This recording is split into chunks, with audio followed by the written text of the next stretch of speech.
Oi, viajante da vida! Você acha que a participação feminina na doutrina espírita é apenas na mediunidade? Está muito enganado.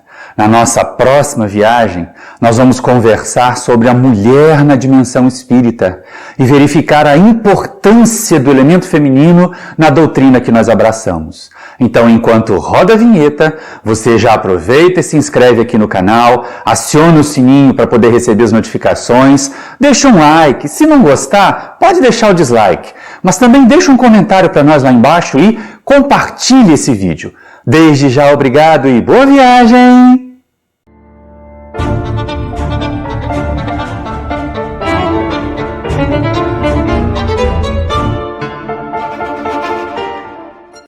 Queridos irmãos e irmãs do Centro Espírita Paulo de Tarso, que esse precioso momento de trabalho seja coroado com o carinho de Jesus.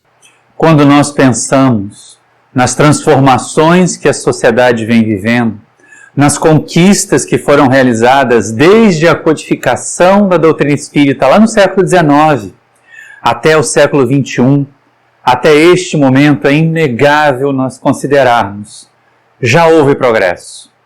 Mas também é impossível não admitirmos que em determinadas áreas a nossa sociedade ainda deixa muito a desejar.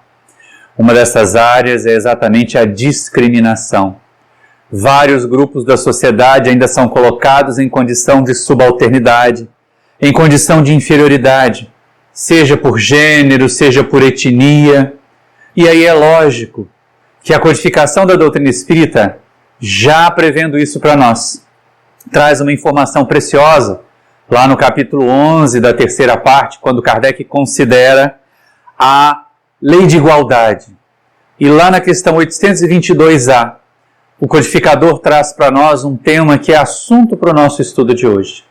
Ele pergunta aos benfeitores espirituais se, para ser justa, uma sociedade deve consagrar em suas leis a igualdade de direitos entre os homens e as mulheres. E os espíritos respondem assim: igualdade de direitos sim, de deveres não. Olha como é interessante. Vamos ao próprio texto de Allan Kardec para que nós possamos ter essa referência, possamos ter essa percepção. Ele pergunta aos amigos espirituais: sendo assim, uma legislação para ser perfeitamente justa deve consagrar a igualdade dos direitos do homem e da mulher? E os espíritos respondem para ele: de direitos, sim, de funções, não. É preciso que cada um tenha um lugar determinado, que o homem se ocupe do exterior e a mulher do interior. E aí, nesse ponto aqui, se nós parássemos neste ponto aqui, meus amigos, pareceria a cada um de nós hoje, no século XXI, que os espíritos são preconceituosos e machistas, e que estão mandando a mulher ser dona de casa e o homem ir para a rua trabalhar. Mas não é nada disso. Aqui a questão está em cada um ter o seu devido lugar, cada experiência, cada oportunidade, cada romagem nos traz desafios e experiências próprias. As da masculinidade são distintas da feminilidade, mas não no que diz respeito a tarefas, e sim no aprendizado. E aí eles ainda complementam com essa questão: cuidar do exterior o homem, ou seja, das coisas mais práticas, da gestão das coisas do mundo, do funcionamento, do aprendizado dos mecanismos do funcionamento do mundo material. E a mulher cabe então cuidar do mundo interior. Não quer dizer que ela não deva trabalhar, não quer dizer que ela não tenha o direito de projetar-se também profissionalmente. Ao contrário, olha só que coisa interessante. A lei humana, dizem os espíritos a Kardec, para ser justa, deve consagrar a igualdade dos direitos do homem e da mulher. Qualquer privilégio concedido a um ou outro é contrário à justiça. A emancipação da mulher acompanha o progresso da civilização. A sua escravização marcha de par com a barbárie. Além disso, os sexos só existem na organização física, já que os espíritos podem encarnar num e noutro. Sob esse aspecto, não há nenhuma diferença entre eles, devendo, por conseguinte, gozar dos mesmos direitos. Olha que isso já tem mais de 160 anos e ainda hoje nós vemos as lutas libertárias femininas. Desde a época da codificação, aliás, olha que coisa interessante, em 1857, quando nós comemoramos em março O Dia Internacional da Mulher era para lembrar uma data estranha, em que trabalhadoras foram mortas em Nova York porque protestavam por melhores condições de trabalho. E aquele dia, então, fica marcado como um dia de lutas, como um dia de busca por conquistas, como um dia de demanda por igualdades. E é lógico que houve progressos, principalmente no que diz respeito à colocação do elemento feminino para contribuir para a sociedade crescer. Nós vemos isso acontecer hoje, quando administradoras são administradoras zelosas, cuidadosas, cuidam das coletividades que foram chamadas a administrar, como cuidariam das suas próprias famílias, maternalmente amparando. Quando são gestoras, quando são médicas, sempre vão humanizando a tarefa, que dificilmente a criatura na romagem masculina consegue fazer, dados os desafios que nós homens enfrentamos nas disputas, na questão de prevalecer no desejo, na necessidade que foi colocada para o elemento masculino na sociedade, de que ele deve ser viril, de que ele deve se apresentar como poderoso, como conquistador. A mulher não tem essa preocupação, então ela se coloca como o melhor de si, ela apresenta o melhor de si à sociedade. E é lógico que na doutrina espírita nós não poderíamos deixar de contar com esse elemento. Não apenas no que diz respeito à mediunidade, meus amigos, mas também e principalmente na preparação da codificação. Não nos esqueçamos que o pequeno professor Rivaio, o menino Rivaio, deixou a casa dos pais com volta dos 10, 11 anos e foi para a Suíça, para o Instituto de Yverdon, estudar com Pestalozzi. E uma mulher, Ana Pestalozzi, foi um referencial, foi um modelo de mãe, mulher, educadora, respeitadíssima pelo marido, porque ela era 7 anos mais velha do que ele, ai dele se desafiasse, né? E também pelos outros professores, pelos demais colegas educadores. Era ela quem contemporizava os atritos entre as crianças, tornando menos dura, menos difícil o distanciamento da família e da figura maternal deixada em casa. E assim que o professor Rivaio, crescido, se forma, vai a Paris trabalhar como educador, segue os passos do seu mestre e encontra uma jovem, 9 anos mais velha que ele, aparentemente 5 anos mais jovem, dada a sua compleição pequena, a sua jovialidade. Amélie Gabrielle Boudet se faz o anjo tutelar do professor Rivaio. Juntos, numa sinergia absoluta, formam um casal de educadores que influenciaram a sociedade do século XIX de forma profunda. E aí nós vamos percebendo como estas criaturas têm colaboração a nos dar. Como o elemento feminino é importante na doutrina espírita. Muito se fala de Bezerra de Menezes, de Leon Denis, de Gabriel Delany. É verdade. Nós tivemos trabalhadores da doutrina espírita, consolidadores da codificação muito importantes. Mas nada fariam se também não contassem com o apoio das suas companheiras de jornada, com o apoio das médiuns. Sim, meus irmãos. Naquele primeiro momento, naquele momento de desafio, de descrença, de tanto ceticismo, coube ao elemento feminino trazer em primeira carga as noções do mundo espiritual, desvendar com a mediunidade, com a docilidade com que a mulher se entrega ao trabalho mediúnico, mostrando para nós a existência do mundo espiritual. Isso vem de muito antes até, vem de bem antes da codificação. Desde o Velho Testamento nós já vemos as mulheres médiuns sendo referenciadas. É o caso da pitonisa de Endor, que recebendo a comunicação do Espírito Samuel, passa um corretivo no rei Saul e avisa que ele havia se desviado da proposta de cuidar do povo que lhe foi confiado, e por isso seu reinado seria afinado, seria terminado. Se fosse provavelmente alguém acostumado a jogadas políticas, às intrigas, teria contemporizado com o rei, teria mistificado. Mas ela não, médium, transmite cristalinamente a mensagem recebida, para que o rei possa ser advertido. E aí nós vamos perceber esse primeiro momento. Lembremos, o século XIX foi um século de luzes, é bem verdade no campo da ciência. Mas após todo o período trevoso da Idade Média, das perseguições da Inquisição, tudo que dissesse respeito ao mundo material era contestado, era negado. Então coube a jovens, a meninas mesmo, simples, algumas delas simplórias até, desvendar para criaturas letradas, como o próprio professor Rivaio, a realidade do mundo espiritual. Coube as jovens Catherine e Margaret Fox, lá em Nova York, em Hydesville, em 1848, numa família protestante, desvendar para nós a existência do mundo espiritual e deixar que o espírito Charles Rosman mostrasse que havia sido assassinado naquela casa e desse a sua história e contasse a sua história. É claro que numa sociedade descasada de valores da alma, foi muito difícil aquelas crianças crescerem de uma forma equilibrada e as irmãs Fox fracassaram, mercadejaram com a mediunidade, mas as portas, as janelas para o mundo espiritual já estavam abertas. E quando veio finalmente o momento da codificação, quando o professor Rivaio foi convocado a cooperar com os benfeitores espirituais, ele precisou de médiums. E aí foi encontrar onde? Nas meninas Baudin, duas pré-adolescentes. Em Céline Jaffé, uma jovem adolescente que transmitiu várias comunicações importantes que constam do Livro dos Espíritos, a obra mais fundamental da nossa codificação, da doutrina espírita.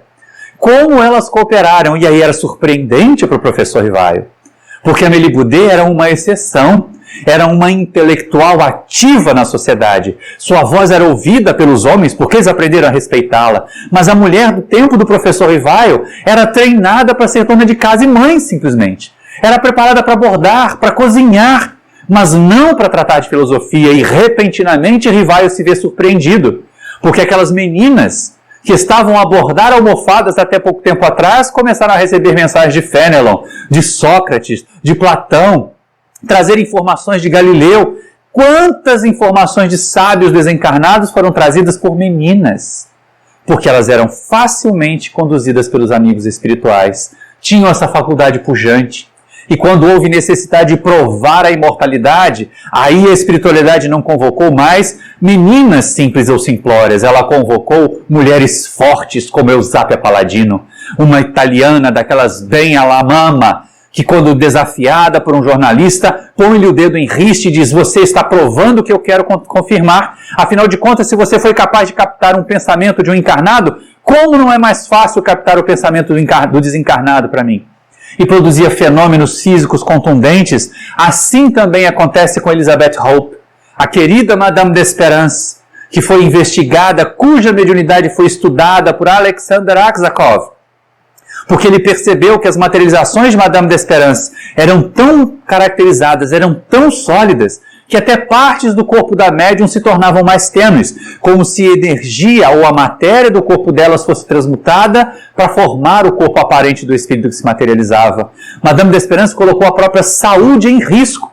Certa vez, numa das sessões para experimentação, um daqueles experimentadores descrentes agarra o espírito Yolanda, e todos aqueles fluidos, toda aquela energia são devolvidas ao corpo de Madame d'Espérance, fulminando como um raio, abalando a sua saúde definitivamente a partir dali. Mas ela não se deixou abater.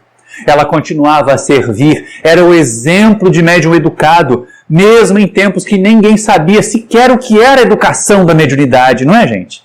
Não havia livros sobre isso como nós temos hoje. Não havia orientações, casas espíritas, reuniões de estudos que mostram que os médiuns não são fantoches na mão dos espíritos. E Madame d'Espérance se mantinha sempre fiel à proposta da mediunidade para servir, da mediunidade gratuita, jamais mistificando, quando não percebia a presença do espírito que queriam evocar, uma mãe chorosa procurando por um filho falecido, um filho procurando por uma mãe desencarnada, e ela não percebendo a presença dos espíritos, porque é sabido, não temos possibilidade como médiuns de forçar a comunicação de qualquer espírito que seja. É necessário que eles queiram e é necessário que nós possamos receber as comunicações dele. Madame d'Espérance dizia, transmitia a consolação: não vos aflijais, mãe. Eu não vejo aqui o teu filho, mas tenho certeza que ele é imortal. Tenho provas, várias outras, de que teu filho continua vivo, de que teu filho continua te amando. E aquelas mães que não viam os filhos materializados, que não ouviam deles uma mensagem, saíam reconfortadas, porque a doutrina hoje, principalmente hoje, século XXI, pode prescindir dos fenômenos, mas não pode prescindir do estudo. Nós não podemos abandonar as reuniões de estudos, a reflexão a respeito dos ensinos. Muita gente se deslumbra com fenômenos, mas não se esclarece. E quando nós mergulhamos a estudar, nós nos esclarecemos mesmo sem ver, mesmo sem observar. Logo depois da desencarnação do professor Rivaio, o Espiritismo passou por um outro momento desafiador. A sociedade britânica, as sociedades doutas, voltaram a questionar os fenômenos. E então convidaram Sir William Crookes, que já havia ganho 2 prêmios Nobel em sua carreira, era um físico renomado, a provar que os fatos espíritas eram uma fraude. E olha que coisa interessante, a espiritualidade faz nesse acordo, nessa sinergia de novo, porque é exatamente isso. Quando o cientista é honesto, quando o cientista é devotado a conhecer a verdade, ele encontra as ferramentas, ele encontra os auxiliares. E a espiritualidade fez que cruzasse o caminho de Sir William Crookes a jovem de 16 anos, Florence Cook, médium de efeitos físicos, que produzia as materializações do espírito Kate King, uma princesa indiana muito diferente até do tipo físico da jovem inglesa. E William Crookes levou os espíritos à balança, levou os espíritos aos tubos de ensaio, ao laboratório, e constatou, após longos estudos e reuniões de materialização, utilizando-se da médium Florence Cook com o espírito Kate King, que os fatos espíritos são reais. Em vez de provar que eram fraudes, ele diz: não digo que são possíveis, afirmo que os fatos espíritas são reais. Um cientista ganhador de 2 prêmios Nobel.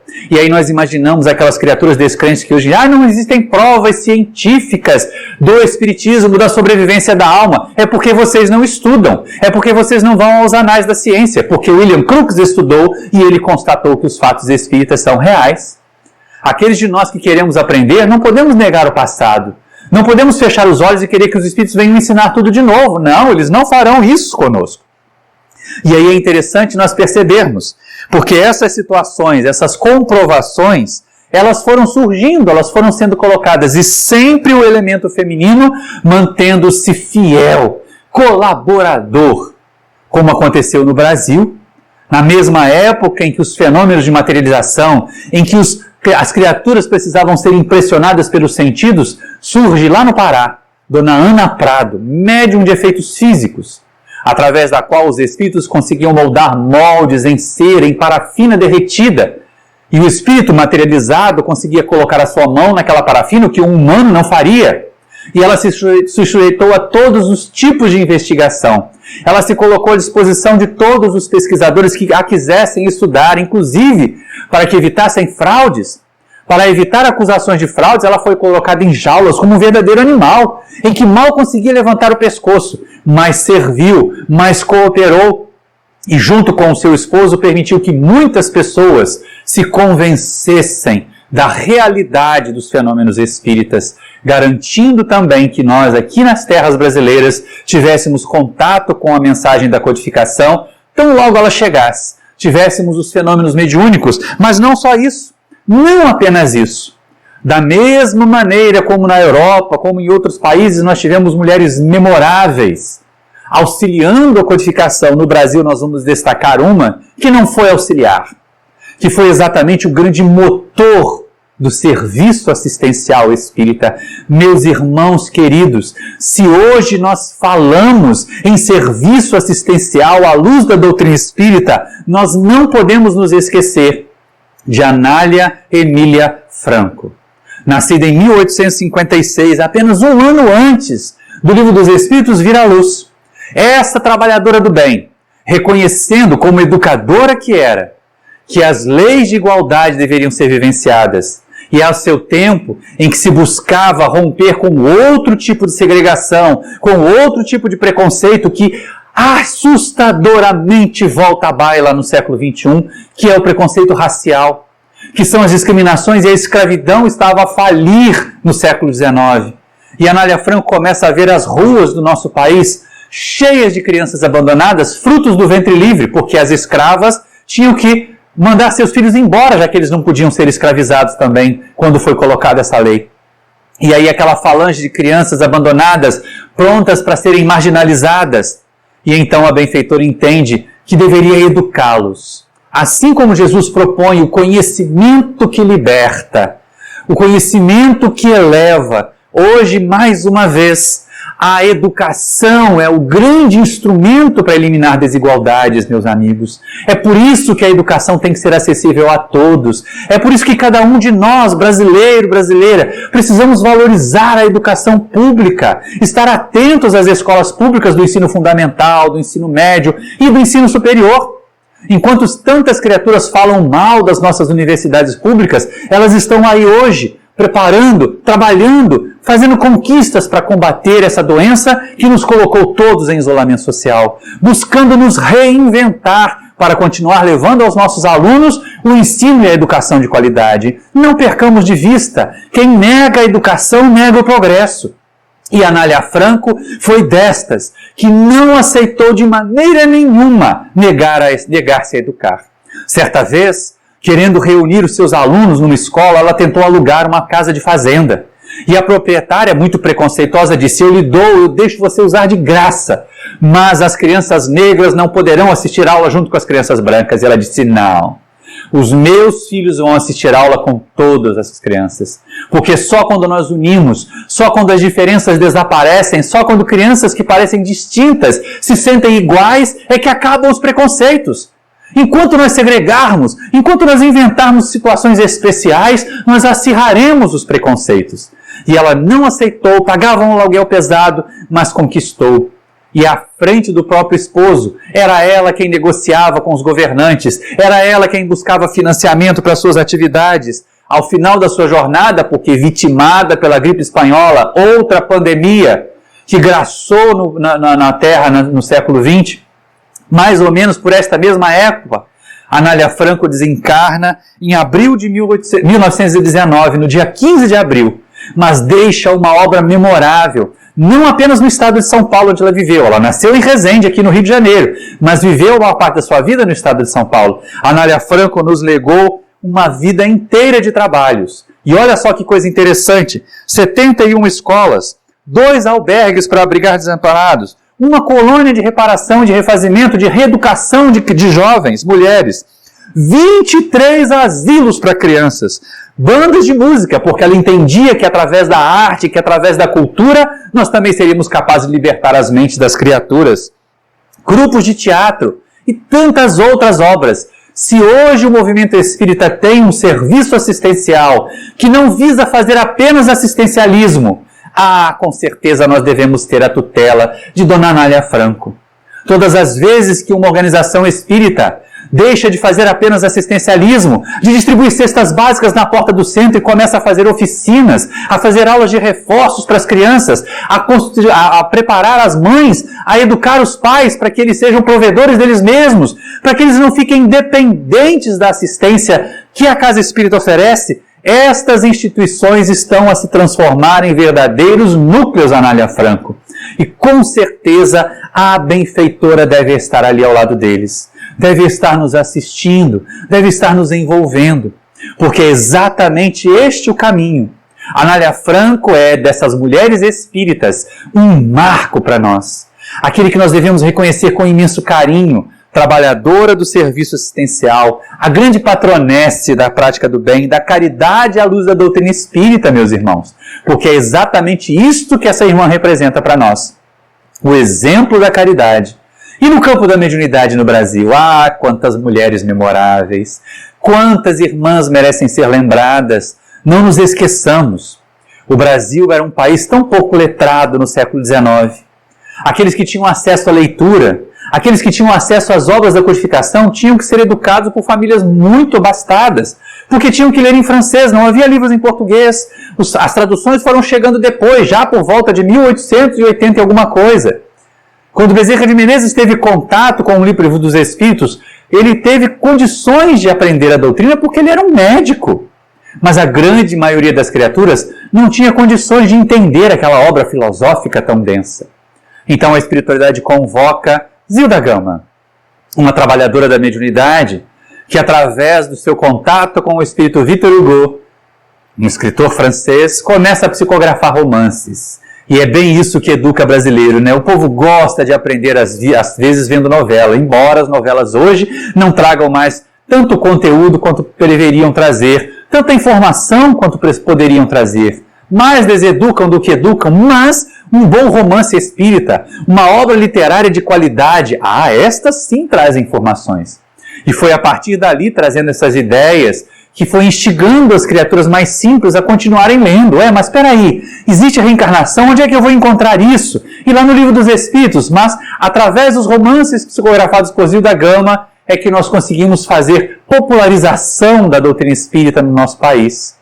E se nós vamos lembrar uma médium do século XX, não podemos negligenciar o trabalho ingente, incansável de tia Ivone do Amaral Pereira. Que trabalhadora, que mulher memorável, uma vida inteira dedicada à doutrina espírita, nascida em 1900, quase foi sepultada viva, porque como médium muito portentosa, ela era dada aqueles fenômenos de letargia, em que ficava aparentemente morta, e ainda bebezinha, foi suposta morta e ia ser enterrada, e se a mãe, que não acreditava que ela havia morrido, não tivesse feito fervorosas preces atraindo de volta o espírito para ligar-se ao corpo, ela teria mesmo sido sepultada viva. E em vários momentos, muitas das suas obras eram recebidas na espiritualidade, e depois ela as psicografava durante esses fenômenos letárgicos. E olha que coisa interessante, várias obras dedicadas a trabalhadora da mediunidade, assim como Madame d'Espérance foi para a Europa. O exemplo de médium educada quando não se falava em educação da mediunidade, tia Ivone Pereira é para o Brasil o exemplo de educação da mediunidade, quando não se sabia ainda que os médiuns podiam ser educados. Ela jamais se permitiu deixar de estudar. Há uma contagem muito interessante atribuída a ela. Nós espíritas às vezes somos preguiçosos, às vezes somos negligentes. Hoje eu estou com preguiça, eu trabalhei o dia inteiro, não vou ler não. Mas tia Ivone fez uma contagem interessante, isso lá pelas voltas da década de 70 do século passado. Ela juntou todas as obras da codificação publicadas pela Federação Espírita Brasileira. Contou da primeira página do Livro dos Espíritos à última página do livro A Gênese. Somou todas essas páginas e dividiu por 365. E é interessante porque ela constatou o seguinte: se nós estudássemos 6 páginas de obras da codificação por dia, em um ano nós teríamos estudado a codificação inteira. E Ivone do Amaral Pereira passou a existência inteira estudando a codificação, se dedicando a compreender Kardec. E por isso mesmo a sua obra psicográfica, e por isso mesmo os livros da sua própria lavra são tão importantes, são tão significativos. Recordações da mediunidade, Devassando o Invisível, obras psicografadas por Bezerra de Menezes como Dramas da Obsessão, e o marco para nós no combate à chaga do suicídio, o livro Memórias de um Suicida. Aqueles que estudam essa obra, e hoje aqueles que são mais preguiçosos não precisam nem estudar, né, gente? Está em capítulos, em audionovela, no YouTube. Maravilhosa obra, bem detalhada e bem fiel ao livro, em vários capítulos, é claro. E quem estuda o livro Memórias de um Suicida sabe por quê, sabe como agir, sabe como evitar esse mal. Dedicou uma existência inteira e a solidão afetiva foi a marca da sua existência. Ela, antiga suicida de outras existências, passou aquela existência se privando de estar com entes queridos, com o grande afeto da sua vida reencarnada, mesmo quando ele veio visitá-la no Brasil, porque havia renascido na Polônia, ela não pôde ter com ele por recomendação da espiritualidade, e passaram a existência distanciados, passaram a existência separados, vindo a se reencontrar provavelmente só no mundo espiritual, quando tia Ivone nos deixou em 1984. Mas hoje nós lembramos com carinho esta criatura tão querida, minha querida tia Ivone, o nosso preito de gratidão, o nosso mais sincero obrigado por tanta dedicação à doutrina espírita, por trabalho tão sério, tão sincero. Das primeiras obras que estudei sobre mediunidade foi o livro Devassando o Invisível. Das obras de tia Ivone Pereira já lhe estudei quase todas. E os romances que ela recebeu do Espírito Charles, que são relatos também de existências anteriores dela, começando desde a noite de São Bartolomeu, lá no massacre dos huguenotes, até os momentos em que André de Guzmán comete suicídio, vindo a agravar ainda mais o seu processo reencarnatório, as dificuldades e as dores da encarnação seguinte. Mas ali estão relatos que atestam para nós os cuidados que nós precisamos ter, a cautela, e tudo isso à custa de muita perseguição, de muito abandono, de muita incompreensão. Não imaginemos, meus amigos, que a mediunidade nos isente de incompreensões. Ao contrário, não que nós devamos assumir aquela posição equivocada de eu sou médium, então eu reencarnei para sofrer. Não, nenhum de nós reencarnou para sofrer. Mas médiuns homens ou médiuns mulheres, não importa. Nós seremos sempre desafiados a ser fiéis à doutrina espírita, a ser fiéis à proposta da mediunidade com Jesus, o trabalho mediúnico a serviço do bem e exclusivamente do bem, como diz Emmanuel, pela palavra de Chico Xavier. E ao nos referirmos às trabalhadoras do movimento espírita, nós não poderíamos deixar, porque se nós estamos aqui hoje, falando sobre o elemento feminino, sobre a contribuição da mulher na dimensão espírita. Quantas casas espíritas hoje são tocadas, são dirigidas por mulheres? Quando elas assumem a presidência, que dinamismo! Quando elas assumem cargos na diretoria, como as casas florescem? Não que nós homens não sejamos capazes, mas é que de vez em quando nós somos meio preguiçosos, meio mandões, acostumados ou mal acostumados a em casa esperar que a mãe nos dê tudo na mão. Como dirigentes, às vezes, ficamos esperando que os outros façam. E a mulher vai lá e faz. E a presidente do centro vai lá e faz e realiza. E a dirigente da evangelização vai lá e organiza os grupos e faz os seminários. E faz com que o movimento espírita siga adiante. Temos criaturas tão queridas, tão amadas, lembradas hoje com carinho na nossa Zona da Mata Mineira. A minha querida Zona da Mata Mineira. Só não nasci lá, gente. Mas a alma desse ser que aqui está tem esse lastro com Minas, tem esse contato com Minas. Só estou aqui a falar sobre esse assunto porque conheci uma mulher memorável, que me apresentou outra mulher memorável, Irtes Terezinha de Andrade, lá da cidade de Ubá, na Zona da Mata de Minas, que percebendo da educação, assim como Anália Franco, a possibilidade de libertar crianças e famílias da pobreza, estabelece na sua região a proposta da evangelização, do contato com Jesus, desde a mais tenra idade. E aí organiza creche, serviços de assistência, um lactário, para garantir que viesse, junto com o alimento espiritual, também o alimento para o corpo físico. E dedicou-se à existência inteira, às vezes corroída, sentindo dores atrozes, mas colocando as suas colaboradoras, aquela falange de irmãs que juntaram esforços com ela para realizar a tarefa da evangelização na sua cidade querida de Ubá. E lembramos que nós conhecemos Irtes Terezinha de Andrade pelas histórias que nos contou Elizabeth Montenari, a nossa querida Elizabeth Montenari, lá de Leopoldina, na Zona da Mata Mineira também. E ela era nosso anjo de cadeira de rodas, porque teve paralisia infantil aos 2 anos, mas conseguia numa cadeira de rodas ou com suas muletas e bengalas viajar o Brasil inteiro, divulgar a mensagem de Jesus, divulgar a mensagem da doutrina espírita.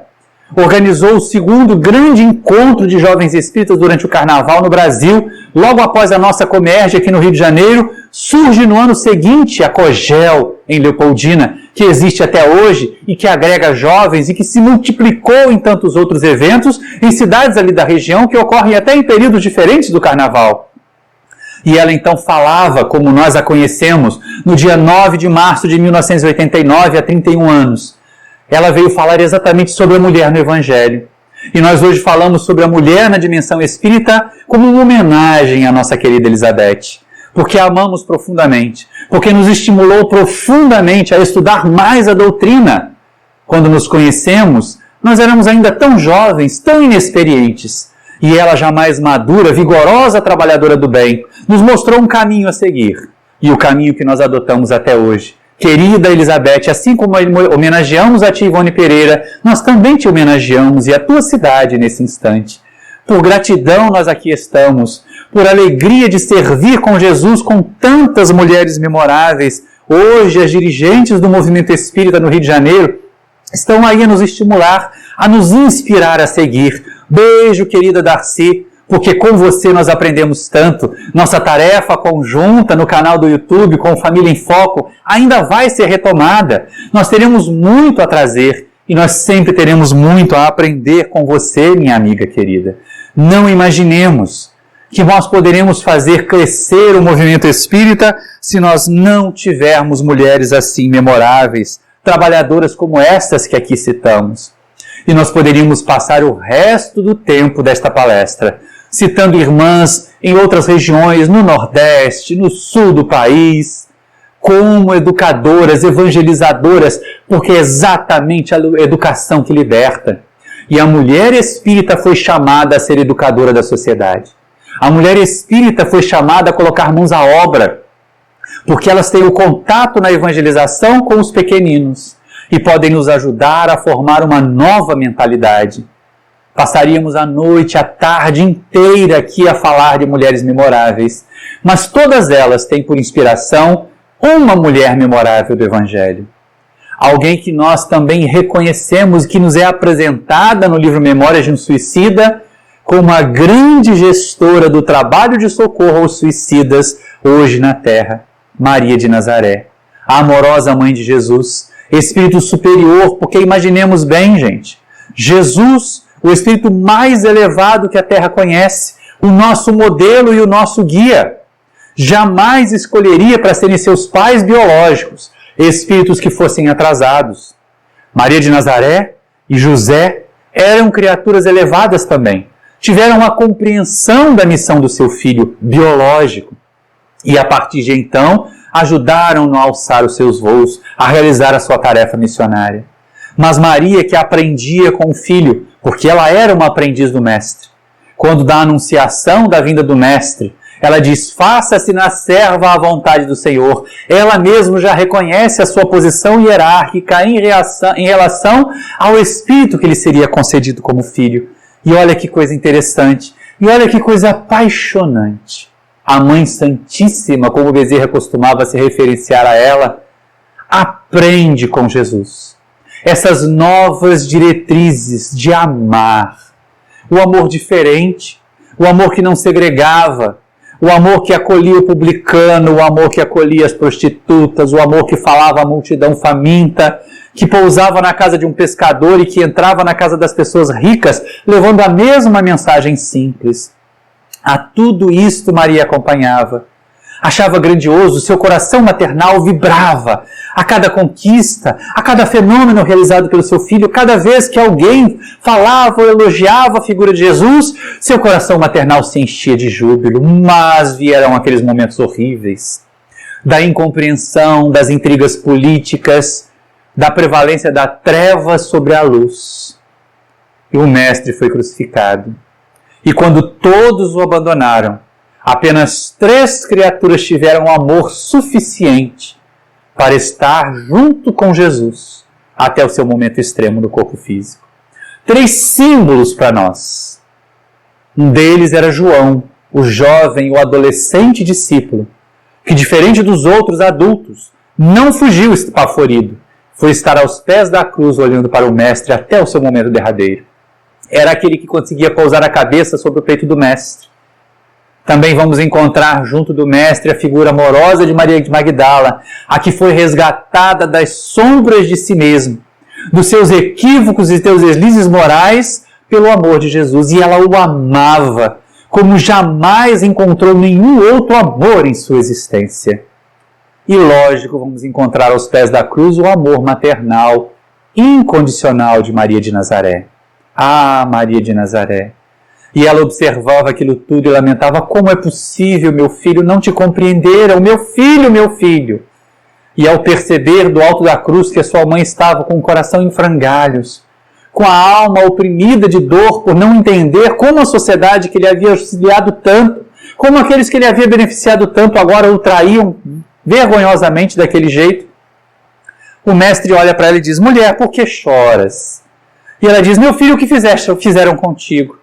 E ele diz, olha aí ao teu lado teu filho. E olha para João e diz, filho, eis aí a tua mãe. E assim Jesus une em Maria de Nazaré e João a todos nós. Ela, como mãe generosa, abraça a humanidade inteira.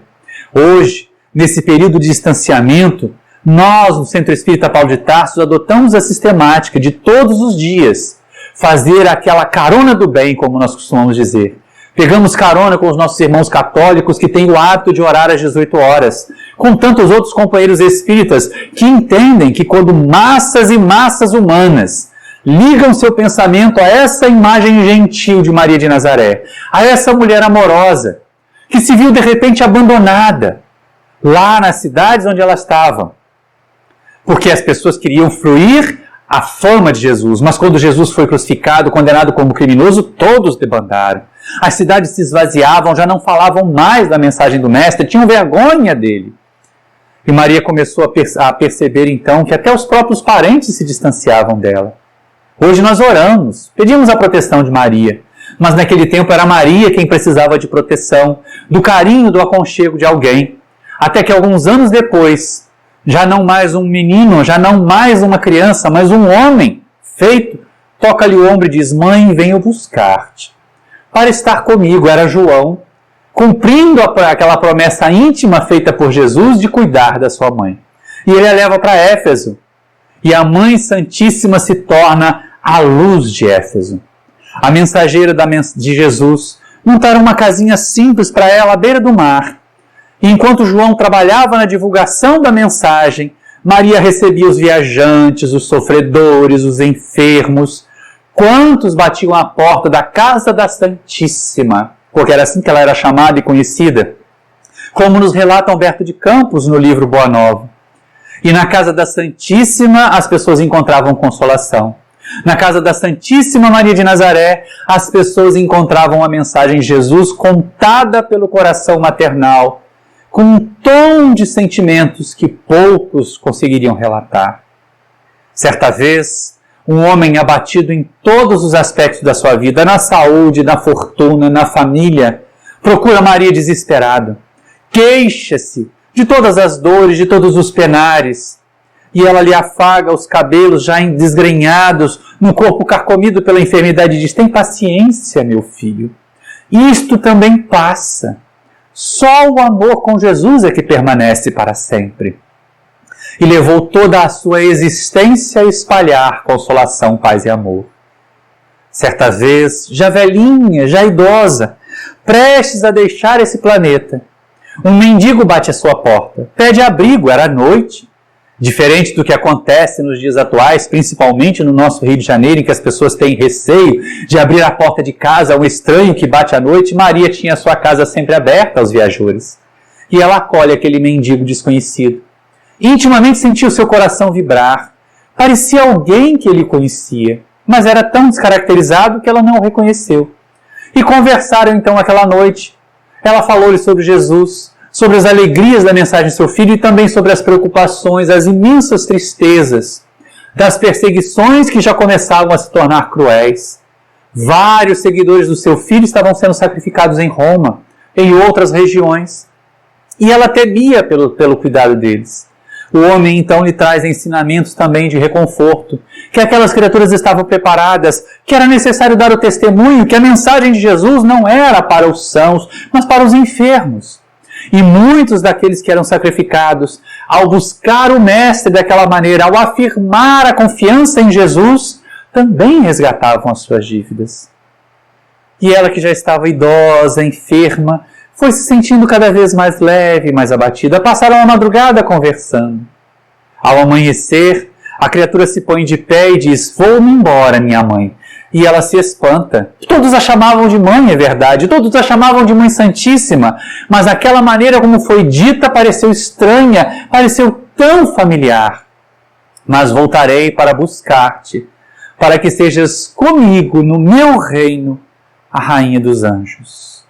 E aí aquela figura se desvanece. Era Jesus, que havia passado um tempo a confortar a sua mãe e a prepará-la para a desencarnação. Passados mais alguns dias, veio a notícia de que a Mãe Santíssima já estava nos momentos finais da sua existência. As criaturas peregrinavam para beijar-lhe a mão, para despedir-se. Até que numa noite, melhor dizendo, mais uma vez aqueles benfeitores espirituais aparecem e Maria desencarna suavemente. Seria levada para estar junto com seu filho, mas quando viajavam, quando percorriam pelos espaços a região da Palestina, Maria se recordou: os seguidores de Jesus estão sendo sacrificados no circo em Roma. Gostaria de levar a eles algum tipo de consolação, algum tipo de conforto, pede a Mãe Santíssima, e basta este pensamento para que aquela grande falange de benfeitores, de espíritos luminosos que a vieram acolher no mundo espiritual, mudasse de rumo e fosse a Roma. Chegando pelos lugarejos mais ermos, mais pobres, e ela percebeu tanta miséria, tanta dor, tanto sofrimento, e seu coração maternal pulsava dizendo: devo deixar-lhes algum legado. Jesus havia deixado aos humanos a prece como um caminho para nós nos unirmos a Deus. O que ela poderia fazer? Quando chegaram as prisões do circo, havia tantos que seriam sacrificados no dia seguinte, entregues às feras, queimados como tochas, estripados pelos gladiadores. E ela então se aproxima de uma outra jovem, uma menina esquálida que ardia em febre, que tiritava de medo, e a envolve com sua vibração maternal, e lhe transmite a sua energia, o seu vigor, a capacidade de amar e de servir que Maria de Nazaré tem. E aos condutos mediúnicos daquela jovem diz: canta, minha filha. E a jovem se ergue, estimulada por aquela energia, e canta hinos de louvores a Jesus, contagiando seus irmãos de prisão, fazendo com que eles também cantassem. E Humberto de Campos termina a história, o capítulo 30 do livro Boa Nova de Maria de Nazaré, a nos dizer que hoje, em todas as fileiras do cristianismo, quando nós recorremos às canções, quando nós recorremos à música para sintonizar com Jesus, para elevar-nos ao plano espiritual superior, nós estamos fazendo uso dos recursos que Maria de Nazaré nos legou. E assim, meus irmãos, ao nos aproximarmos deste momento de encerramento desta tarefa, como é bom abraçar a todos. Abracemos as nossas mães, agradeçamos a elas, estejam encarnadas ou não, pela oportunidade que nos foi concedida de estar aqui. Agradeçamos às trabalhadoras, às nossas queridas irmãs das diretorias de casas espíritas, do serviço da evangelização, do serviço assistencial, das costurinhas que existem em tantos outros lugares que fazem enxovais, que distribuem para as gestantes, que educam mulheres e almas femininas que também se encontram em corpos masculinos, que buscam nessa verticalidade do amor cooperar com Jesus. Amemos e igualemos as mulheres em todas as instâncias da sociedade. Elas merecem o nosso amor, elas merecem o nosso respeito. E se hoje a nossa doutrina é forte, se hoje a nossa doutrina é pujante, se hoje as nossas instituições espíritas conseguem realizar o trabalho que realizam, como os nossos corações são gratos e devedores a essas mulheres maravilhosas que nos trazem ensinamentos de amor e de paz. Muita paz a todos, meus irmãos, e que possamos nos encontrar ainda muitas vezes em tarefas com Jesus.